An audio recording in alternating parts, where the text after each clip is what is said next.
Në fakt unë e kam bërë, ai është një fotograf shumë i famshëm, të cilët njihet në Shqipëri, por pra është një fotograf shumë i famshëm i cili punon për Vogue. Ne ishim në festën e Dolce Gabbanës, domethënë unë e takova në Milan Fashion Week. Ai është gay, që mund ta themi, e kam thënë aty, por nuk doja t'ia shkruaja. Nga është ky djali?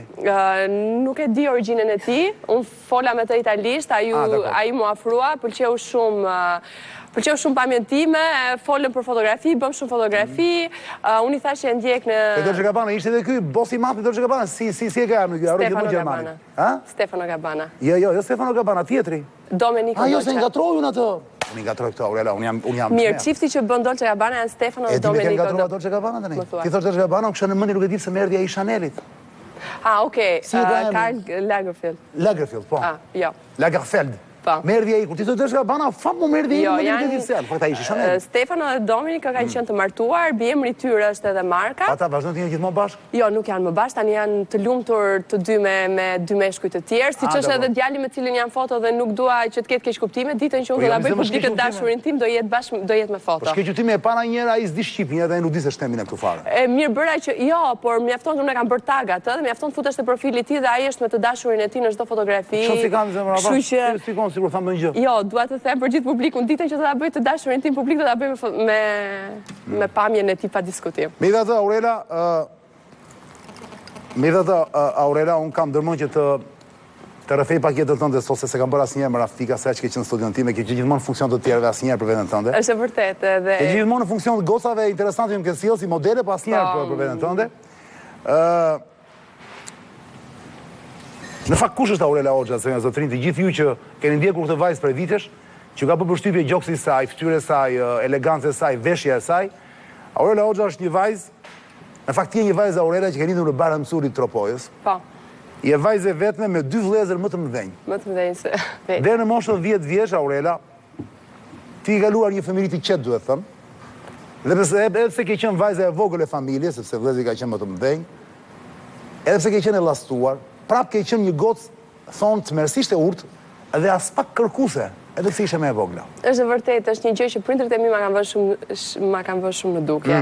Shumë e urtë. Ke qenë një fëmijë i gëzuar, më thonë, dhe pse gjithnjë me sy të trishtuar, dhe këtu në kanë vënë në fakt, që sytë tu janë gjithmonë trishtuar, është një përshkrim që kur të dëgjoj ta thoshin të tjerët kishe një lloj mërzitje, sepse në fakt nuk është e vërtet kjo gjë. Çudia e madhe është që ti më vonë ke kuptuar që ishte një karakteristikë që s'kishte lidhje në fakt me gjendjen tënde shpirtërore, Aurela. E vërtet. Pra ti ke sytë kështu sepse ke lindur, po jo se je trishtuar, ti mund të jesh shumë e lumtur, por me sa duket nuk reflekton ose sytë tu reflektojnë trishtim. Çudi e madhe. Është edhe një nga arsyet që më thonë që më kanë thënë edhe për filmin. Sytë e mi ka një, nuk e di pse janë të trishtuar. Është një karakteristikë, jo? Është një karakteristikë e syve të mi. Në fillim po, siç thua dhe ti, kam qenë mërzitesha për këtë fakt, por është karakteristikë e syve të mi, nuk ka të bëjë me gjendjen emocionale. Kur ishte 8 vjeç, loja preferuar jotja ka qenë që të luaje me top me gocat e lagjes.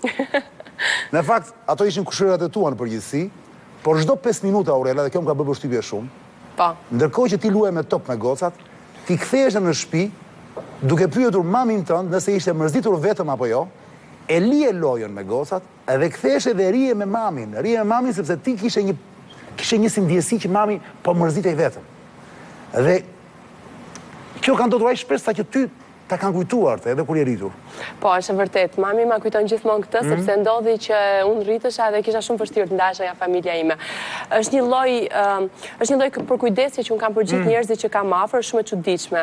Ndonjëherë neglizhoj veten time, domethënë unë mund shkel mbindjenjat e mia për të bërë të lumtur atë që kam afër. Ja altruiste, pra ti ke qenë japësh më shumë. Po, në fillim ka ndodhur me prindrit e mi dhe më pas dhe me të gjithë njerëzit që unë kam afër. Është shumë e rëndësishme për mua që ata që kam afër të jenë të lumtur. Dhe mami thotë që gjithmonë ka ndodhur kjo. Ti fiksoj në mendjen që unë jam e trishtuar, lije lojën dhe rije gjithkohës me mua.